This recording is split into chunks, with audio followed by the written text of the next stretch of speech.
Simple question. Who do you think is best prepared to determine whether Mifepristone is safe and effective?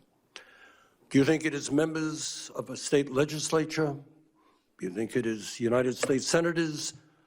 Or do you think it should be organizations like the American Medical Association, the American College of Obstetricians and Gynecologists, and doctors and scientists who for decades have studied the issue? Thank you for the question. As a doctor, I know that people are capable of making these decisions for themselves. They are the experts on their own lives and can make these decisions guided by evidence, science, and what's happening in their own lives. Let me ask you another question. I was interested in what the Attorney General said.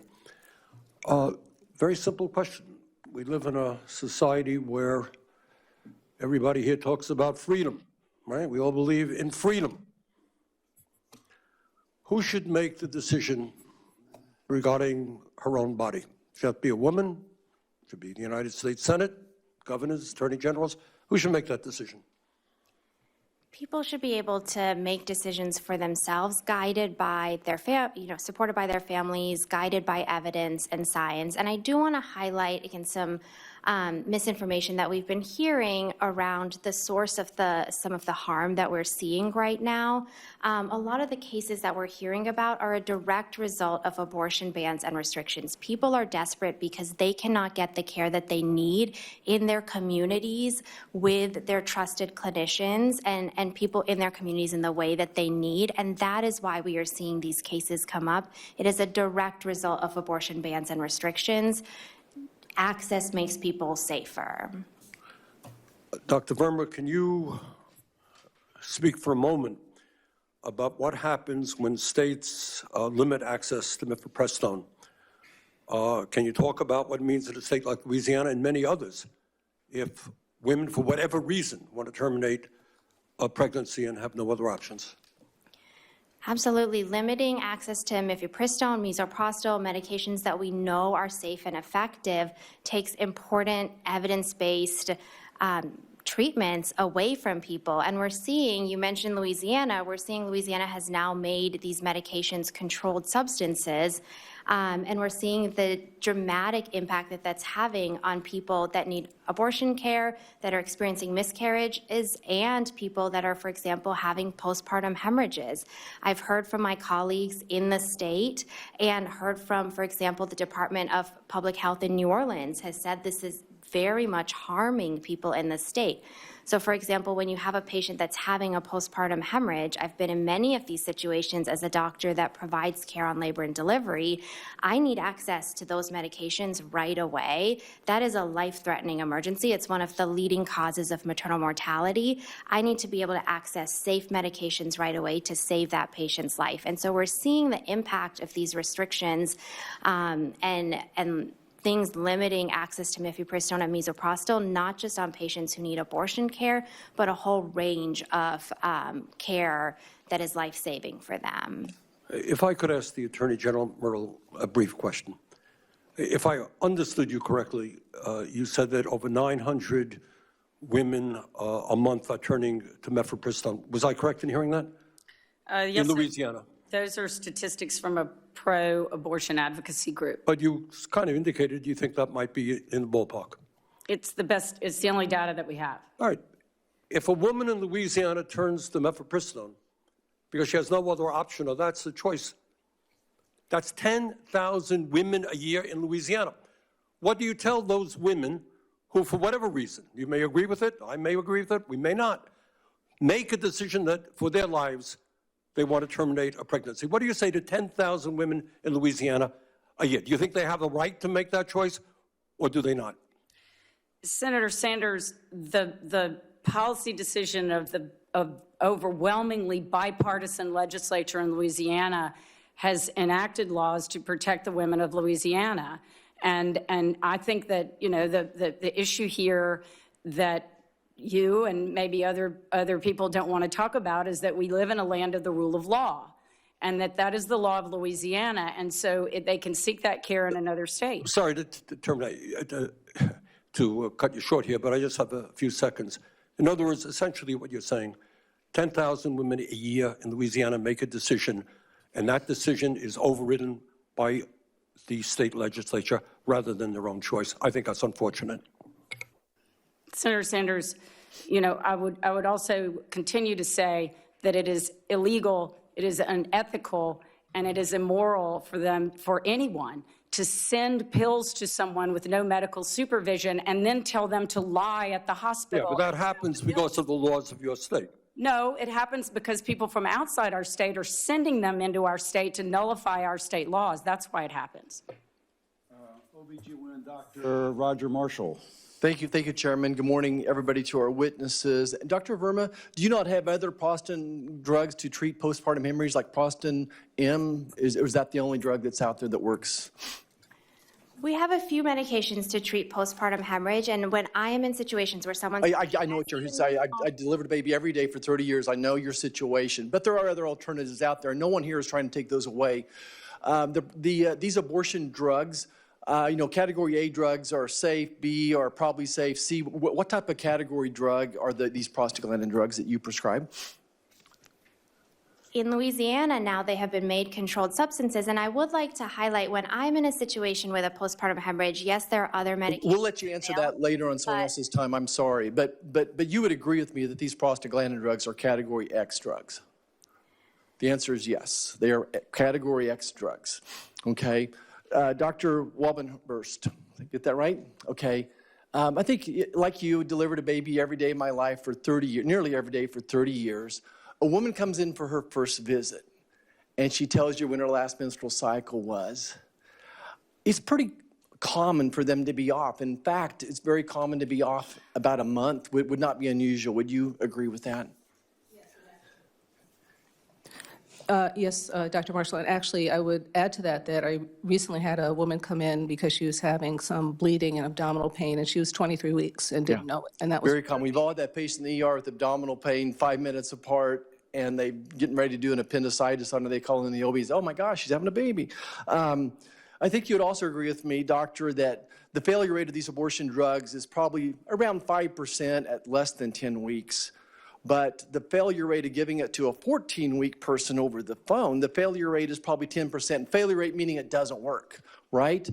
Would an ultrasound, not only seeing the patient in person, but having an ultrasound at your helm there impact your decision making? And you and I don't prescribe these abortion drugs, but taking care of a miscarriage is similar. You and I have taken care of thousands of miscarriages. Would you add any color to that? Yes, I would say that there would be a substantial change. That's because once you get into the second trimester, the risk of hemorrhage increases dramatically. Yeah, so my point is, you do this visit over the phone, the young lady thinks she's 8 weeks, and I have so much compassion for these young ladies. They're scared and they need help, and that's why I opened up my practice, regardless of your ability to pay, to say, look, I had more than one patients come into my office that said they'd been to Planned Parenthood and they were being coerced into abortion, and she came to my office and said, is there anything else we can do, doctor? Do I have to have an abortion? And I said, of course, we'll take care of you. We're going to get you hooked up with Catholic Social Services, and we're going to get you a medical card. We're going to do whatever it takes. But my point is this. That same patient calls me from home or just goes to the pharmacy and picks this drug up. They think they're 10 weeks, but they're actually 14 weeks. There's a 10% chance of this drug not working, and the risk factors associated with this X-rated drug, I'm going to have to read them because I didn't realize this. 5% of the babies that go on to deliver that took this drug, 5% of them have a major fetal malformation, limb deformities. So it's like they're missing fingers, they're missing digits. Cranial nerve palsies. Think of like Bell's palsy, you can't open your eyelids, you can't smile. Cranial nerve palsies, cranial facial defects, and of course premature births. Doctor, I'm going to come back to you. Do you think an ultrasound, seeing the patient in person, is beneficial and safe, and not doing so is below the standard of care? I would agree with that, and I would also add that ACOG in its committee opinion says that any pregnancy that is not dated by ultrasound is suboptimally dated. Yeah. Dr. Verma, you take care of ladies with miscarriage, and I'm sorry for your loss as well. It's one of my just worse days is taking care of a woman with a miscarriage. Do you do ultrasounds typically when a person comes to your office for a threatened miscarriage?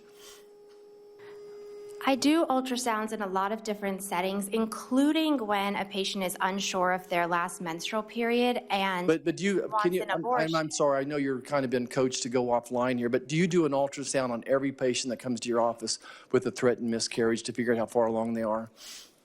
I do ultrasounds, again, in many different situations. I think the misinformation here is that when a patient comes Dr. in for Walpenhurst, do you do abortion ultrasounds when patients care- come to your office with a threatened miscarriage? Yes, sir. Yeah, Dr. Verma, last question. Would an ultrasound and seeing the patient in person be helpful to you in making the determination of whether you would prescribe these abortion pills? When a patient is unsure about their last menstrual period, we do connect them with ultrasound. What's limiting their ability to get that ultrasound is abortion bans and restrictions in their communities. You don't have an ultrasound in your office? In situations where patients are getting Do you have an ultrasound in your office? Because you're talking about telehealth care. I think the answer is yes. Care through telehealth. We would Telehealth, use that. taking care of ectopic pregnancies, threatened miscarriages, prescribing abortion pills is below the standard of care. You're putting women's lives at danger. Senator Murray. Dr. Verma, do you want to finish answering your question, please? Absolutely. So I just want to talk a little bit about telehealth care, which is an important way to improve access for people, including people in abusive relationships. We have data showing that for people that are in these abusive relationships, telehealth is a critical tool that helps them get the care that they need. And actually, when we're doing telehealth, we have very strict screening processes. And so if there are signs of an ectopic pregnancy, we would connect them with further care. If we're unsure or they're unsure about their last menstrual period, we would recommend an ultrasound. And I really want to highlight here what's limiting people's ability to get that additional care is abortion bans and restrictions. That is why we are seeing these cases, because patients can't get that follow-up care in their communities. They're scared to go to the hospital if they need to because of fear of being criminalized. But that's what's making the care unsafe. We actually have very strict processes that guide our telehealth care, just like our in-person care. Thank you very much for that response. One talking point that we're hearing a lot from anti-choice extremists has to do with the word coercion, that current regulations allowing telemedicine prescribing and dispensing somehow empower abusers, as opposed to empowering, say, the hundreds of thousands of women who seek out care that way every year. So, Dr. Verma, which is the problem in this scenario? Is it the availability of a safe and effective drug for abortion care, or is it people who abuse or coerce women? Thank you for that question. I oppose reproductive coercion and abuse in any form. Any type of reproductive coercion is wrong and is something I've spent a lot of my career fighting against. I screen my patients. I find real solutions to support them. We know that abortion care and telehealth care actually helps protect people. Having all of their options helps protect people. We've seen in the data that for people that are in abusive relationships that are denied needed abortions, they're more likely to stay in those abusive relationships and put themselves and their families and children at risk.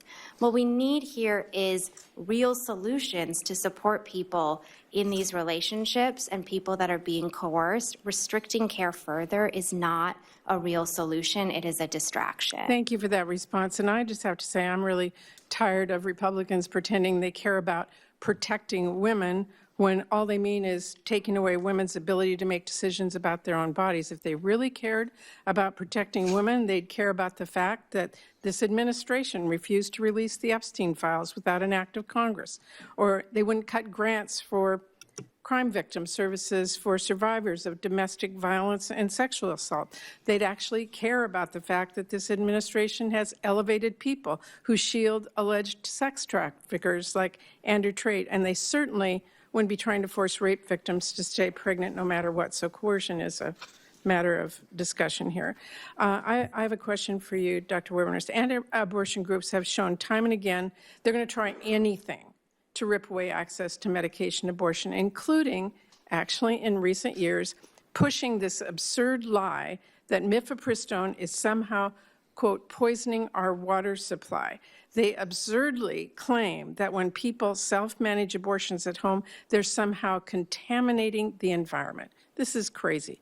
The head of policy for the anti-abortion group Students for Life told Politico last year, and I'm going to quote, "People need to understand they are likely drinking other people's abortions." Dr. Wobbeners, do you agree that that's the case? No, thank you for the question, Senator Murray, although I do take exception with the way you're characterizing pro-life groups. But if I can finish, I don't really feel qualified to speak on this issue because I do think that there are other